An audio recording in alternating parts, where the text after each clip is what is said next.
as well. Fantastic. Thank you, Grace.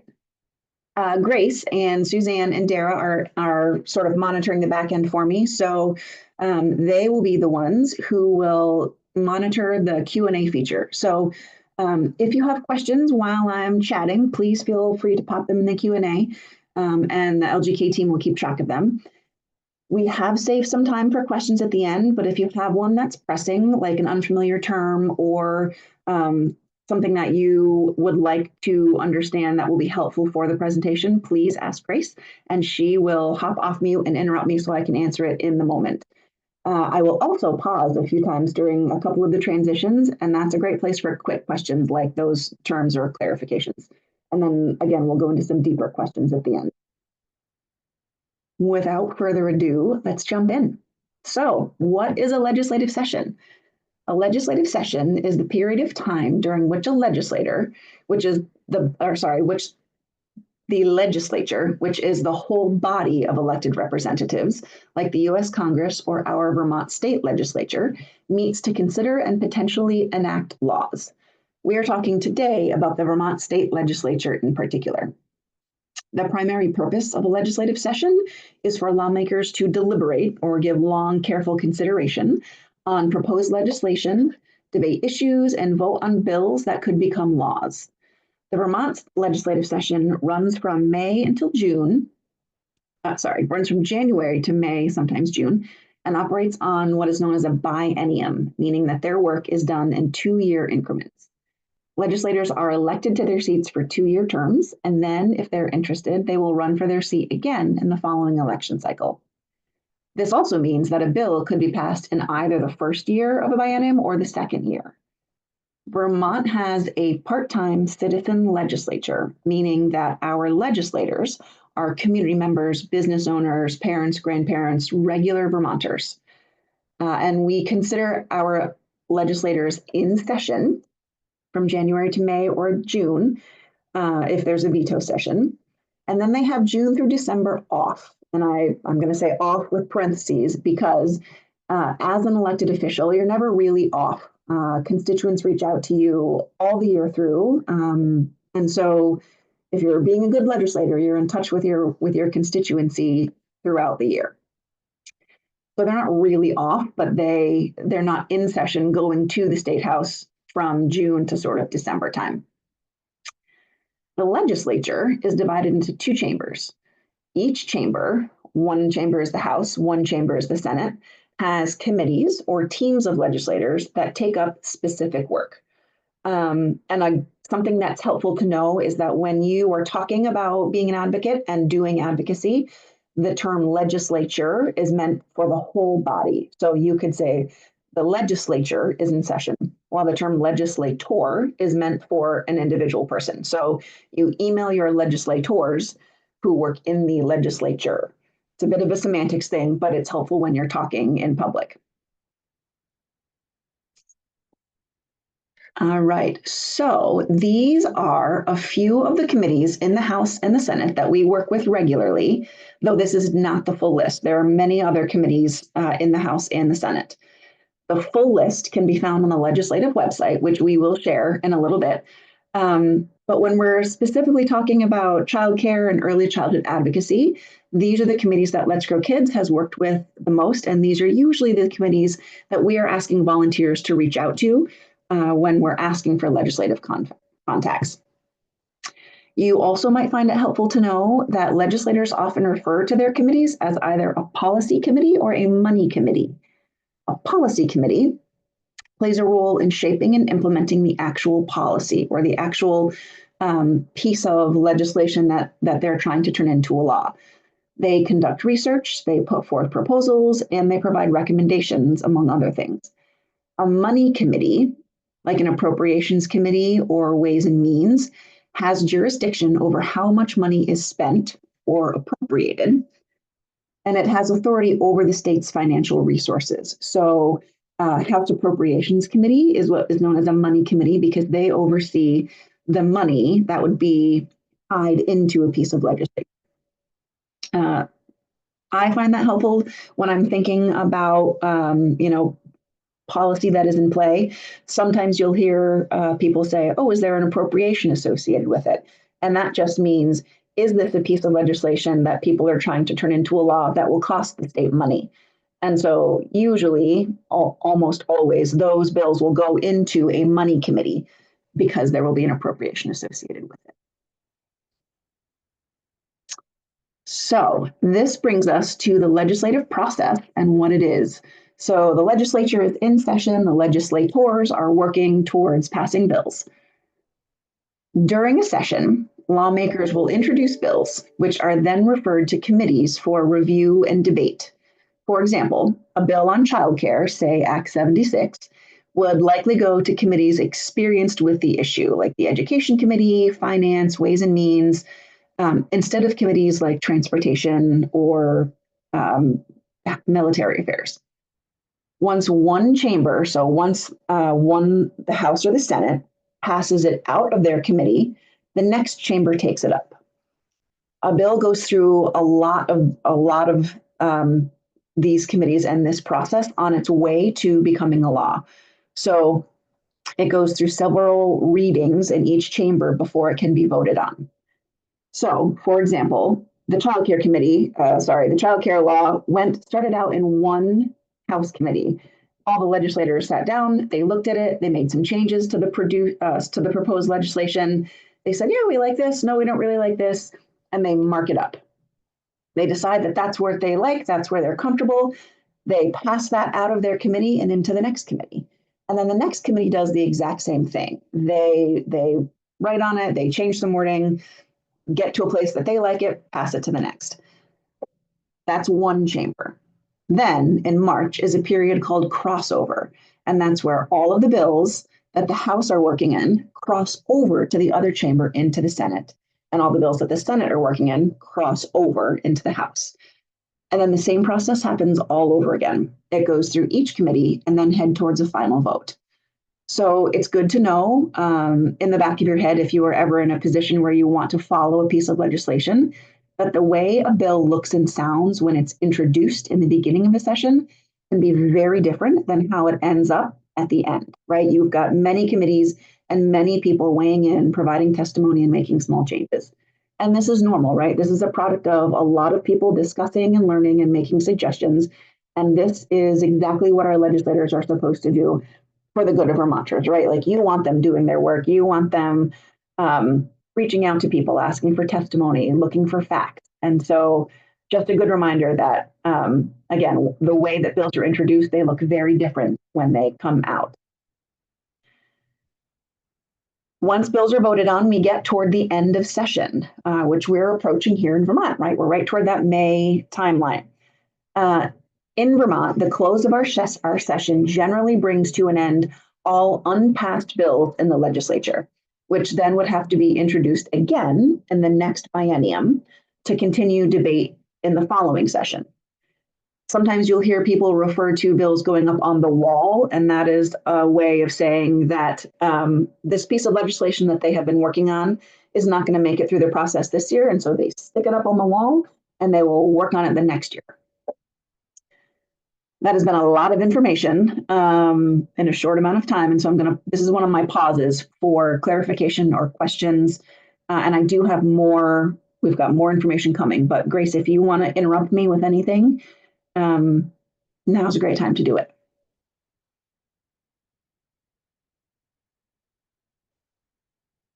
Okay, great. I can't see you, but I can hear you, and I'm going to assume that we're good. All good so far, I think. Lovely, thank you. So I want to talk a little bit about some of the big moments for childcare during the legislative session, as has been helpful to Let's Grow Kids and has helped us, plan our policy and plan our asks. But first, you may be wondering, why do advocacy groups engage in the legislative session? So advocacy groups like Let's Grow Kids engage in the session because this is where the people power of grassroots organizing comes into play. When we say grassroots, we mean, there's grassroots and there's grass tops. And when we say grassroots, we are talking about regular Vermonters, moms, dads, parents, grandparents, business owners, the people who live and work and play in Vermont and have very great, strong thoughts about the way that our state should go. Grassroots is basically a nice naturey way of saying from the bottom up, right? Like our thoughts need to make it up into advocacy. This is how advocates directly influence the legislative process. So the introduction of bills, the deliberation of bills, and the passing of bills. This is how they directly influence that process to align with their goals and needs. It's a way of ensuring that your voice is heard by the people who make the decisions. And let's be very clear, legislators want to hear from their constituents. The constituent is basically the person who put them in office, the people who elected them.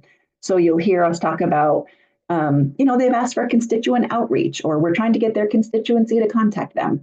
And that's just a legislative term of saying the people elected to their office want to hear from the people who voted to put them there, or the people who didn't vote to put them there. Those are just as important. Advocacy groups and individual advocates like yourselves often educate legislators on the issue they care about, share personal stories with them, and give them accurate data to help case make and lead to informed decision making. So this is one of two slides that I've got. It's a lot to look at. I acknowledge that. And so take a peek at it while I'm sort of chatting to you in the background. The first slide is the election and biennium year one legislative timeline. So you'll see starts in July and August, works its way through back to June. Let's Grow Kids mobilizes our advocates to take action and contact their legislators when the time is right. In an election year, which is the first year of the biennium, the legislative session for us starts the minute that candidates announce they are running, which is usually in July or August. So they will announce to the Secretary of State that they are going to run for House or Senate. So you'll have seen LGK ask volunteers to attend candidate forums, submit questions to forums, either in person or online, or sometimes via radio. VPR does a lot of forums. We'll be out at Honkin' Waves, and we've hosted quite a good number of candidate engagement house parties, where we invite all of the candidates running for office in a particular area to come meet Let's Grow Kids volunteers and neighbor constituents to talk about childcare. All of this candidate work happens from July through elections in November. So that's sort of what we call election season. Once we know the outcome of the races, so who has won and who has lost in their races, we can do a little pre-education with incoming legislators. And we often do that with constituent meetings. So we've said, so-and-so won their race. We'd love for you to share their story with them. Would you email them and meet up for coffee? Types of things like that. After the election, we get into December. So this is sort of like legislator preparation phase, where any new legislators who have never been in the state house or never worked as a representative or senator before get an introduction to what it's going to be like. And they teach incoming candidates about what it's like to work in the state house, how the day flows. There's a lull in sort of those winter holidays where we try to just be very nice and leave families and legislators and pretty much everybody alone to do their own thing. And then in January, the legislative session begins. It usually begins the first Tuesday in January. And the governor's budget address is soon after that. So from there, we go into February, House budget negotiations, public testimony. March is that crossover deadline. So any of the bills that have been in the House go to Senate, any of the bills in the Senate go to the House. April, Senate budget negotiations begin. May, the chambers are both finishing up their work on any bills that are in play and looking like they're going to move on. They're voted on or they're passed or not. And then June is if there is a veto session, the legislators will end sort of officially in May, and then they come back in June for that veto session. For a bill to become a law, it goes to the governor, right? And so a bill goes to the governor, and then the governor has a couple of options. If he vetoes, specifically, say, the budget, there is a veto session in June when they all come back again, right? The legislature, Usually they go home, they try to, everyone is, they've done a lot of work. It's usually a big race to get to sort of the end so they can end on time. They take some time off, they come back in that June time to sort of talk and rehash and get through things. Biennium year 2 is the second half of this biennium. It looks very similar without the election work, right? So after May or June, after that possible veto session, the legislators go about their regular lives. Like we had said, they're citizens, and so sometimes they'll have a summer job or a full-time job that they take a break from during the year to be an elected representative, and then they go back to that job in the summer. They're usually out at community events. They sometimes hold regular coffee hours. All of this meant to stay in touch with people and sort of keep abreast of what's happening in their communities. In year 2, advocacy organizations will be starting and finalizing their policy agendas, usually in that September or October. A policy agenda is sort of all of the pieces of policy or legislation that they want to support or push forth in a year. November, we continue relationship building with legislators, setting up some coffee dates, seeing if they need any information on anything. December, legislator prep phase again. And then it's very similar. January, the session begins. There's a budget address, budget negotiations again, policy and money bills crossover, budget adjustment act as we've just come through this year. And then April, they're rushing to get through. May, end of legislative session, and June, a possible veto session. Shayla, we have one question on the February, if you want to go back a slide. Yeah. February, April, why the House goes first and why they get more time. And it looks like there's a question in Montpelier too from Karen. If you want to answer this one first, and then Karen will go to you. That is a fantastic question. I'm not actually sure why the House goes first. Suzanne might be able to answer that for me. I think it's always just, I think it may be how they have set up. The House is a much larger body than the Senate. The House has 150 members. The Senate has 30 members. And so there's significantly more conversations being had on the House side just because there's a large number, there's more people than in the Senate. Let me think about that for a minute and then we can get to that maybe towards the end. Shayla, my best guess is yes, because there are significantly more members of the House than the Senate, but I'm checking with Jen on our policy team to see if there is anything other than logistics and chaos. The House is more chaotic. It's more people. They're more, there's often more new people in the House, and it's just harder to get anywhere. So that's the best guess, but she is typing right now.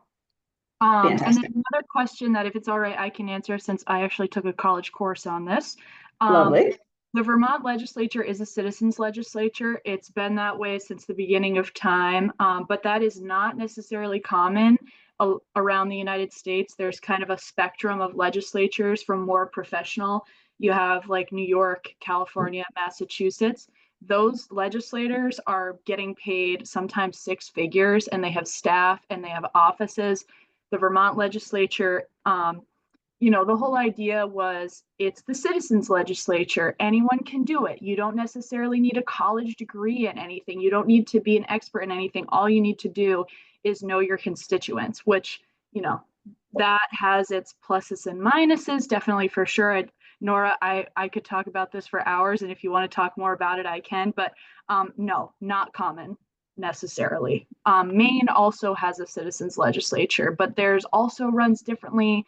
I don't think it's a biennium. So everyone, every state has their own constitution, and this is something that every state does it differently.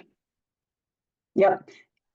And I would love to add also that bigger states, New York, California, they have dedicated staff persons. So one of the reasons that advocacy is so important is because our legislators do not have staff people. So in bigger states, their staff can look up issues for them. They can do research. They have people to help them do their work. In Vermont, it's just them. And no person can be an expert on everything, which is where advocacy comes into play. Our legislators need constituent contact to help educate them on the issues that come before them in their committees. Those are great questions. Is there anything else I should cover before I move into how to find your legislator? Yes, please. Can you hear us? I can, yes.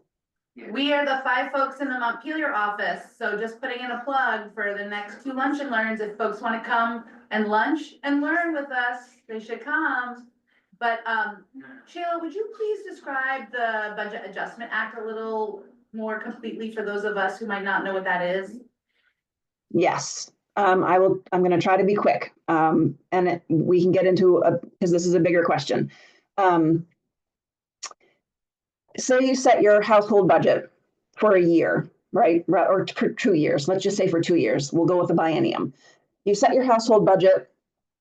You get through the first half of your 2 years, and things are not quite aligning. You spent more money on going out to dinner. You spent less money on gas. You want to I don't know. You want to take a vacation somewhere and you didn't plan for it as a non-legislator, right? You would sit yourself down at your computer. You'd look at all the money that you planned to spend, all of your income. You would see where things weren't fitting, where you have overspent and where you have underspent. And then you would reconcile it. You'd say, okay, I'm halfway through my allotted budget time and I need more money for gas than I was expecting. It was a cold winter and I need less money for this. And you move your funding around so that the next half of your budgeted year, you're not going into debt and you're not, you don't have extra savings that you could be spending somewhere else where that money is needed. That's basically, in a very basic comparison, the Budget Adjustment Act for the legislature, right? So they do their budget on a biennium. And then the Budget Adjustment Act is when they do exactly that. They say, oh, we've spent less money in childcare than we were thinking, or we've spent more money in housing, and we need to adjust so that we stay on track to get through this next year. That's what the Budget Adjustment Act is. And sorry, this is a very big question, so I'm going to try to get through it. They take testimony. We're going to talk about that in a little bit and why testimony and advocacy is important in that. Because when they do that, they want feedback from people in Vermont to say, hey, we could use more money here, or hey, I think this is a good place for us to use that extra spending. That's a very quick example. I can't see you. I'm hoping that there's some nods and yes, but if not, I will come back to it at the end. Okay, great. So, talking about advocating and asking you to share your experiences, you may not know who your legislators are. Some of you know how to find your legislator via those really handy calls to action that Let's Grow Kids sends out. We'll send an email or a text and it'll say, click here to send your representative or senator an email. All you do is enter your home address and voila, this beautiful already made email pops up. You edit it, make it personal, and then you hit send. It's a great tool. It does the work for you, which is why we use it. However, there is another way to find them, and one that's going to be essential when Let's Grow Kids sunsets, and that advocacy tool is out of date. And so Grace, who is on here today, has prepped a quick video. So we're going to watch it really quickly. Again, I know the sound is a little bit funny. I'm going to put myself on mute, and let's listen to Grace.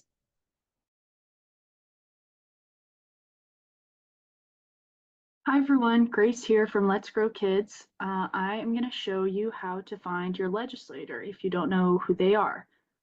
So the first thing you're going to want to do, whatever search engine you use, just type in Vermont Legislature. And the first thing that's going to come up is this .gov website here. That's the Vermont Legislature website.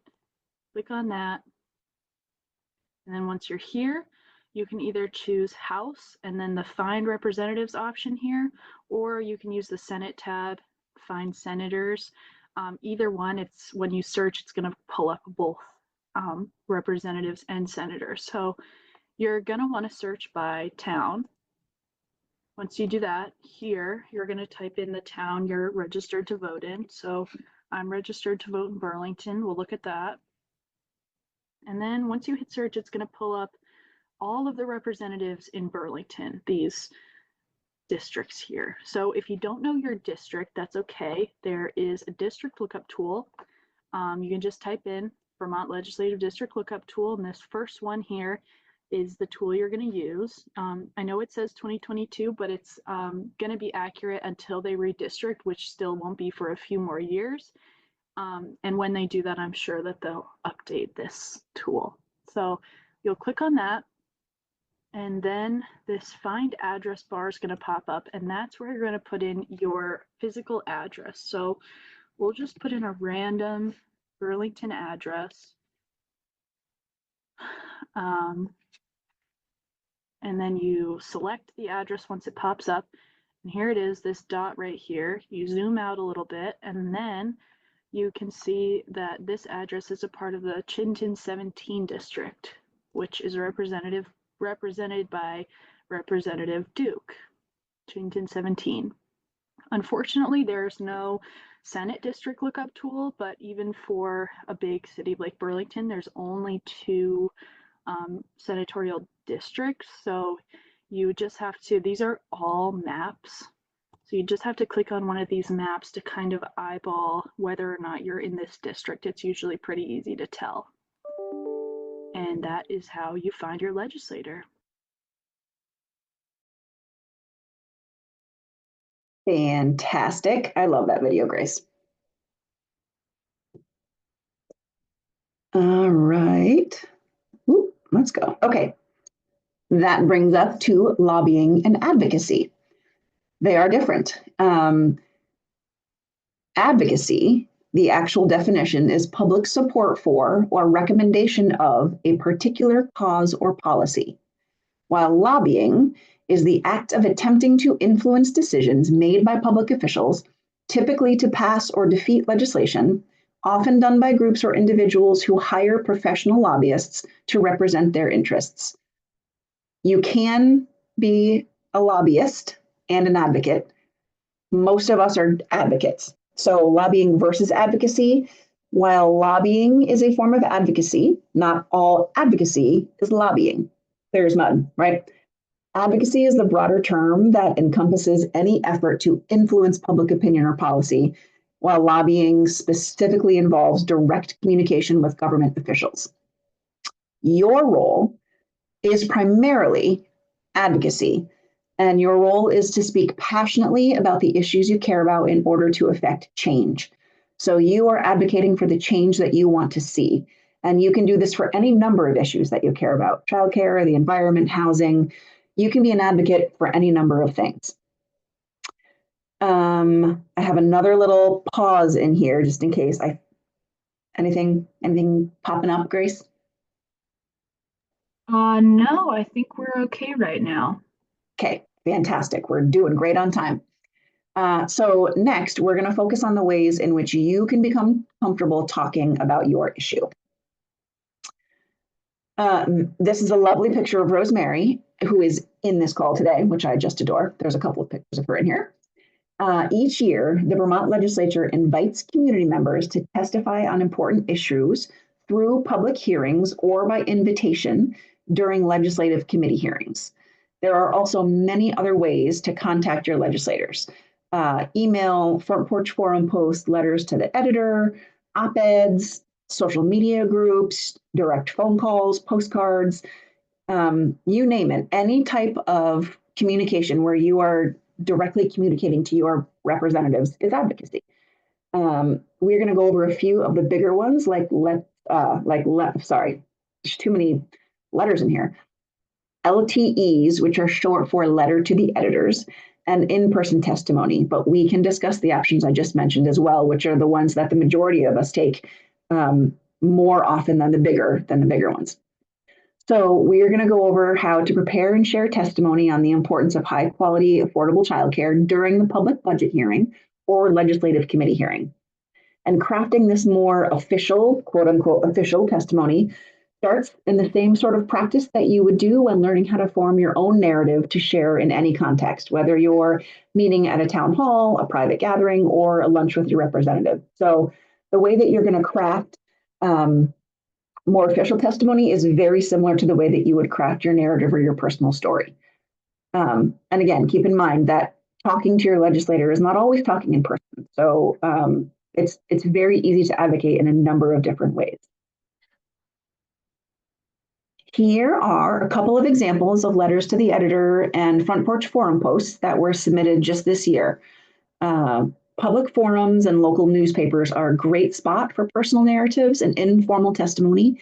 Legislators read these regularly to keep up with issues that are important to their constituents or things happening in their community. And community members and the voting constituency are also following along. So posting about issues that you care about in a public space is a really great way of advocating. And something to keep in mind is that each new person who reads your experience or suggestion or your call to action is one more person that you've alerted to this issue, right? Your personal story may also encourage someone else to share their experience. They may not have realized that this was such a thing, and you putting it in a public forum might spark something for them. This is a tool that we have used to educate Vermonters that childcare was an issue from the very beginning. Volunteers would post their stories or talk about their experiences at events to elevate the issue for other Vermonters who may not have known about it before. The Let's Grow Kids website has a toolkit which will walk you through how to write a letter to the editor, and it's also really useful in crafting a Front Porch Forum post. So Grace is going to pop that link into the chat, and it will be at the end. And you will get all of these links afterwards too. So don't worry about trying to cut, copy, paste. We'll get them all to you.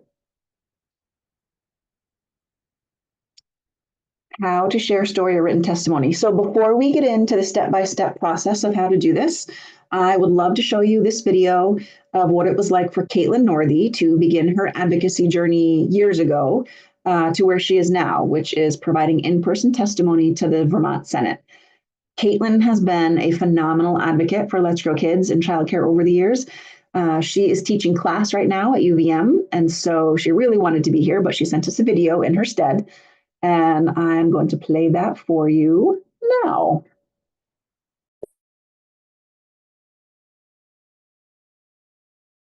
Hello, my name is Caitlin Northey, and I'm a teacher over at the University of Vermont. And I was asked to talk a little bit about my experience engaging with policymakers in our state.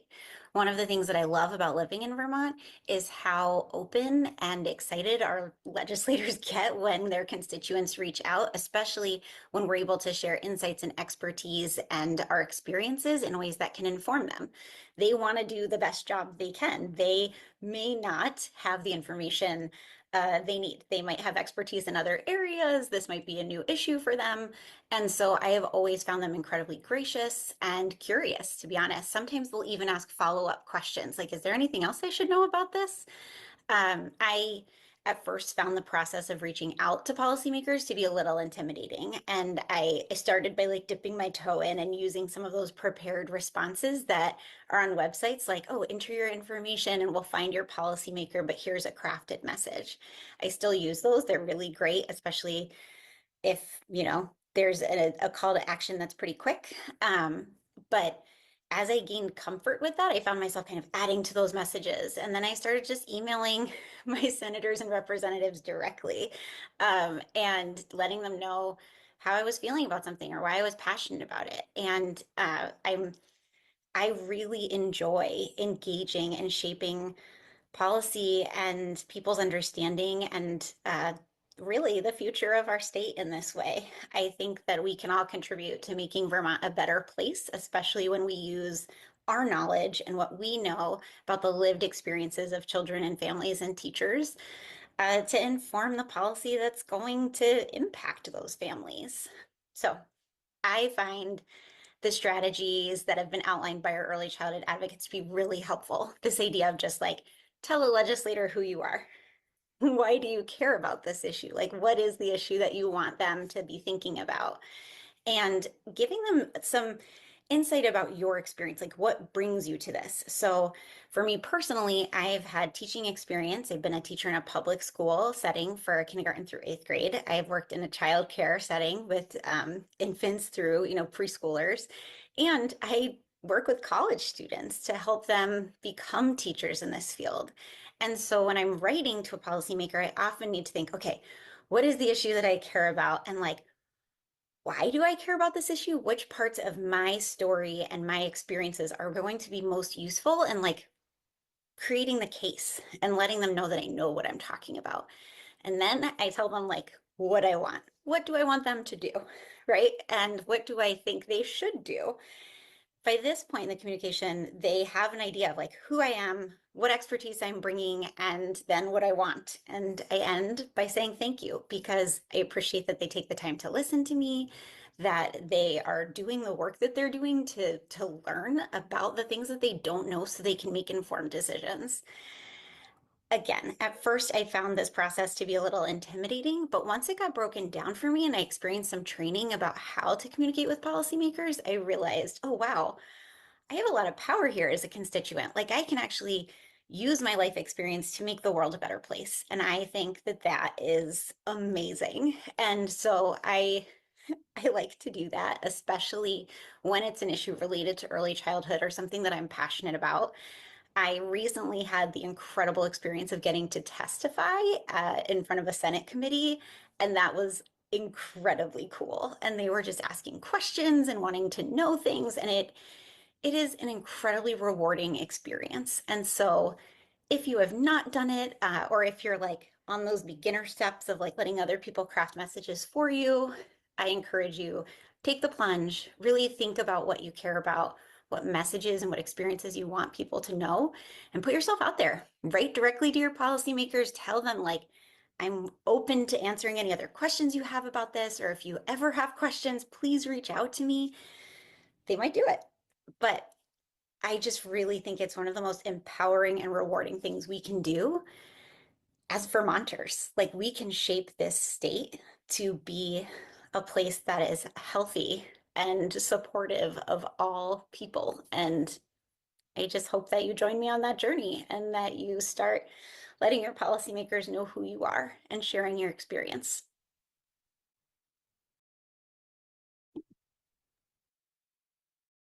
I just adore her. So the next part of our training is going to be a walkthrough of how to give testimony and prepare your story. Your homework after this training is going to be to start working on your story on your own. We're not going to write it here because there's not enough time, but this is the process that you'll use and the questions that can help guide your narrative. All right, so let's get to the 5 straightforward steps to consider while creating your story. The who, the what, the when, the where, who are you? What do you care about? Why do you care about this issue? What do you want, right? We want to make sure we make an ask. And then arguably one of the most important things, saying thank you. Okay, so very quickly, who are you? This is going to include your name, the town where you live specifically so that they know you are a constituent of their district. You can also include information about your role, any role that you hold, whether you're a parent of a young child, you're working in early childhood education, you're a grandparent who moved here to provide childcare when your own children couldn't find it or afford it, something about what it is you do and who you are. You're going to talk about what you care about, right? So this is the more tailored message depending on your ask. You are going to tie in your personal story along with your ask of them. So recently, when we did a call to action to contact your senators, the sort of base that we were talking about was the revenue from the child care contribution is projected to be $19 million higher than original estimates. And so we want lawmakers to use this funding to further expand childcare capacity and grow our early childhood educator workforce so that all Vermont families who need childcare have access to it. Less funding for childcare would be detrimental to the progress we've made so far and would negatively impact Vermonters and Vermont's early childhood education workforce, childcare programs, and our youngest children. We are just beginning to turn the corner after Act 76 to stabilize and expand our system so that it can actually meet the needs of Vermonters. And so this is the time to build on that progress, not cut back on the solution that's working. So that's the gist of what you would want to, what we asked people to talk about. And then we asked them to add in some personal anecdotes to help make the case for why the above is true. And this is when you go into the why you care about it. So persuasive stories include elements of the heart, so values, feelings, and emotions, and elements of the head, rationale, analysis, and strategy. Combining your personal story with factual information and statistics can be a powerful way to motivate others to take action. Why do you care about this cause? What is the need that you would like the legislature to address? And I would like to briefly talk about what we call talking points and what they are. Because when we are helping people craft their story, we frequently reference talking points. A talking point is something that lends support to an argument. If you've opened any number of LGK emails or calls to action, you'll notice that we use certain phrasing a few times in the same email, and it's purposeful. Talking points should be ideally pretty short, factual, and invite discussion into the topic. So the more you hear something, the more likely you are to remember it. We at Let's Go Kids use talking points to help our volunteers and our legislators remember the most important points in our advocacy and discussions.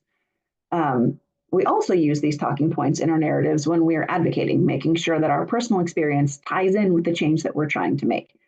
So think about what some of your talking points might be. Think about things in your life that you've experienced that you want legislators to know. Like, it took me 3 years to find a spot in childcare, or you love the educators that work in your current childcare, but they don't make a good wage, so there's high turnover, which adds stress to an already stressed system. Any of those things that you experienced is your experience and could act as talking points. You want to pull in things that you can speak to as an expert. And trust me, no one is more of an expert on your personal experience than you are. So don't doubt yourself when it comes to why you care about this issue. And then the ask, the what do you want? Make sure that you have an ask when you're contacting them. Some ideas for this section, please support recognizing early childhood education as a profession, or please protect childcare funding and continue to invest in our children. It could be support a certain bill that's coming up. When we were doing this, when Act 76 was going through the process, it was please support funding for Act 76. So you want to have a clear ask that lets them know that they have support in taking action on what you're asking them to do. And then again, thank them. As we mentioned earlier, legislators are regular Vermonters, and they cannot be experts on all things. They actually literally rely on their constituency to help educate them on issues that they may not have a strong background in. I can't stress enough that they want to hear from you. They tell us this all the time. They have demanding more than full-time jobs on top of their sometimes full-time jobs, representing the needs of Vermonters. And most of them do a really good job at getting back in touch with the people who contact them.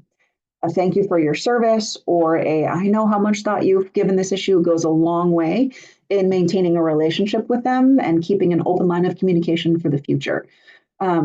They also may reach back out to you if your issues come up again and they want your advice or the experience of someone versed in the issue to help them, right? They very regularly reach back out to people who have contacted them in the past to say, hey, what do you know about CCFAP, the Child Care Financial Assistance Program?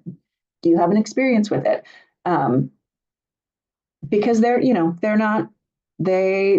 one person can't know everything. And so this is my umpteenth plug for saying that they really do want to hear from you.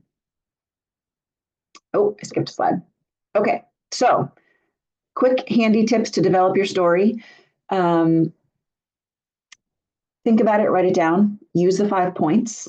Practice. We're really big on practicing at Let's Grow Kids. On the field team, we will regularly talk out things together as a team just to see how it feels and get the flow down. Clear and concise is great. And then we just say practice, practice, practice. A handy tip. So for in-person testimony at a budget hearing, testimony is capped at 2 minutes. For in-person testimony in front of a House or Senate committee, it's usually 3 minutes.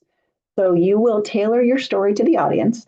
Sometimes it will be shorter and sometimes it can be longer.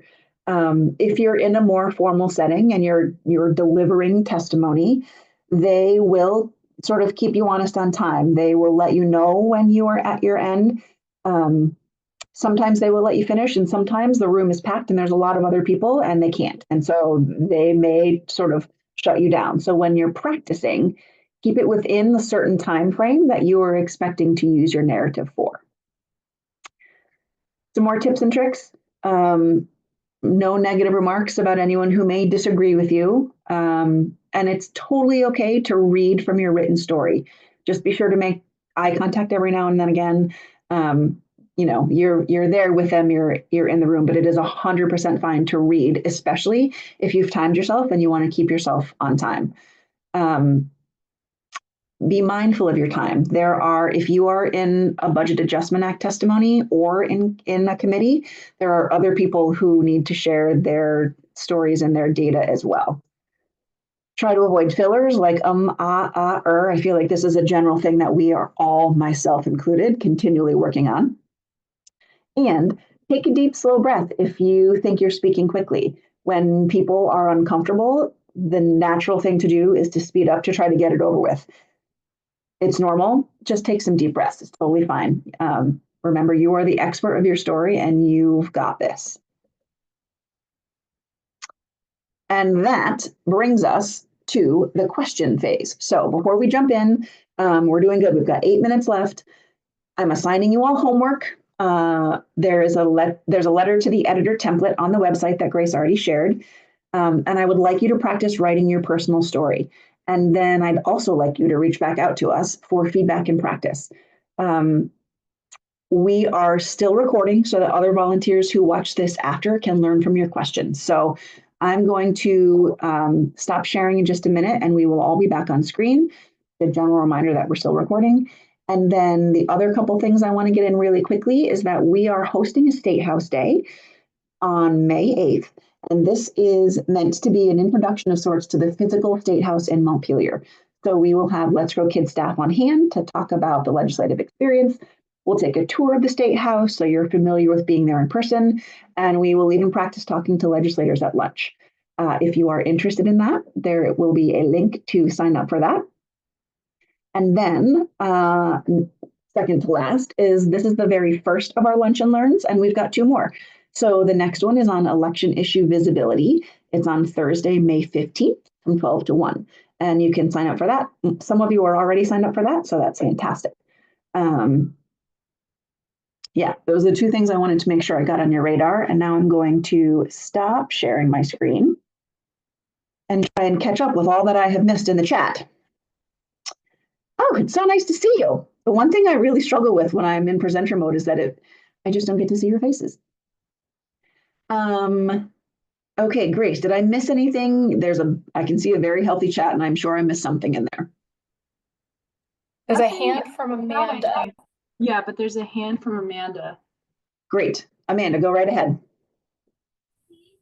Okay, thank you. I just wanted to say I did a storytelling thing with the Moth a few years ago when I worked for Mosaic down in Central Vermont. And one of the biggest things about telling your story that I thought was fascinating and just like practicing it was actually record yourself reading it and then practice it by like listening to it and then keep recording it until you have it memorized.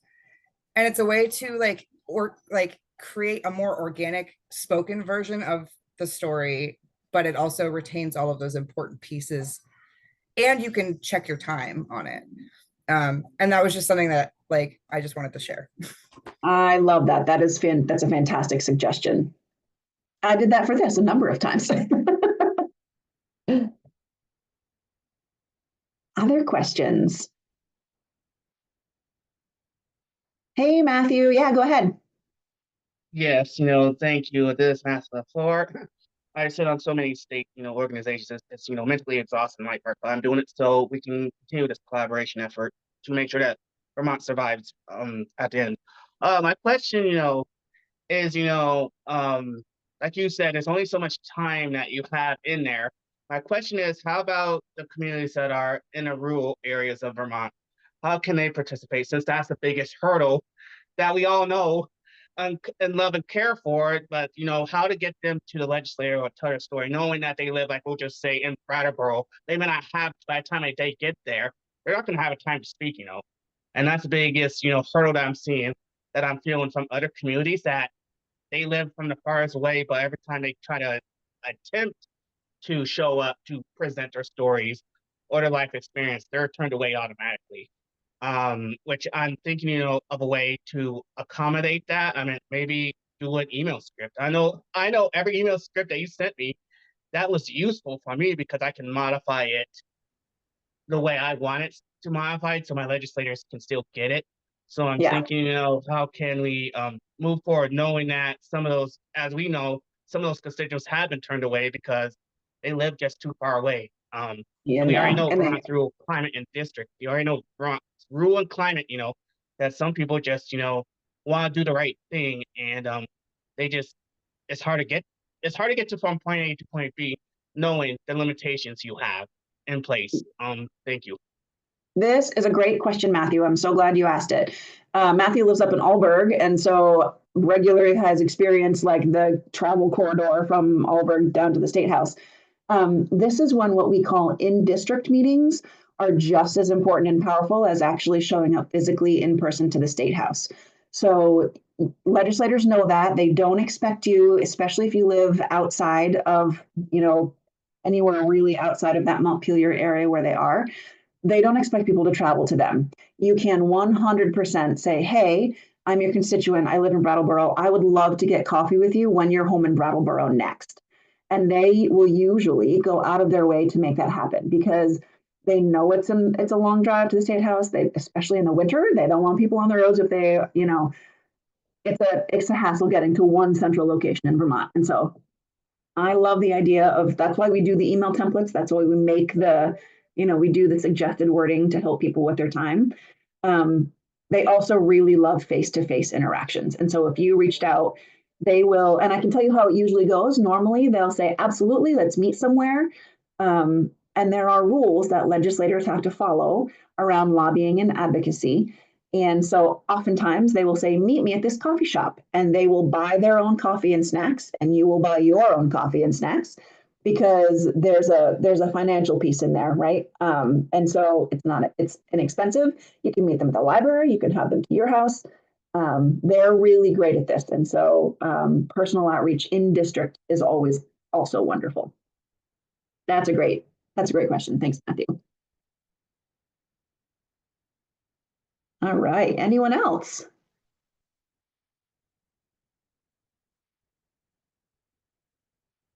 Look at, we've done it. It's 12:58. We're going to end a couple of minutes early. You will all get the recording. Please feel free to reach out if questions pop up. And you've got, thoughts swirling around in there. We are always happy to answer those. Thank you all so much for joining us today. There is something powerful about speaking at the State House. Yes. Yep. Email. You can always email entire committees. Yeah. Sorry, now I'm jumping back into the chat. I do release you all. You are all free to go. Sheila, I have one last question. Yeah, sure. We had somebody ask here in Montpelier if there's some place on our website that's super clear about what we're asking the legislature to do right now. Is there an easy place to find our asks? We send our asks out primarily through email and text because we do it strategically, right? We use the moments that we know legislators want to be contacted, and then we put together some wording and we let people know when it's time. Because we're a larger advocacy organization and we have the power of a lot of people advocating with us, we can sometimes sort of overdo it and we can send a lot of people to them and it's not helpful. And so we use our asks and our timing strategically so that they know, and we track what they're doing all the time, right? We have a lobbyist who works in the State House and lets us know, oh, so-and-so could use more information on this, or this committee is kind of going off the rails. They could use some education. And then we reach out to you all in a very strategically concentrated way so that we're not overwhelming them, but they're getting the message through. So while it's not on our website, you can always email us and say, hey, do you have any current asks?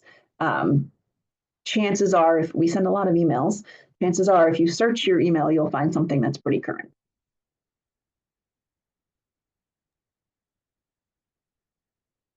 Okay, awesome. Well, thank you all. I look forward to seeing you at the next one. Bye, everybody. Bye, thank you.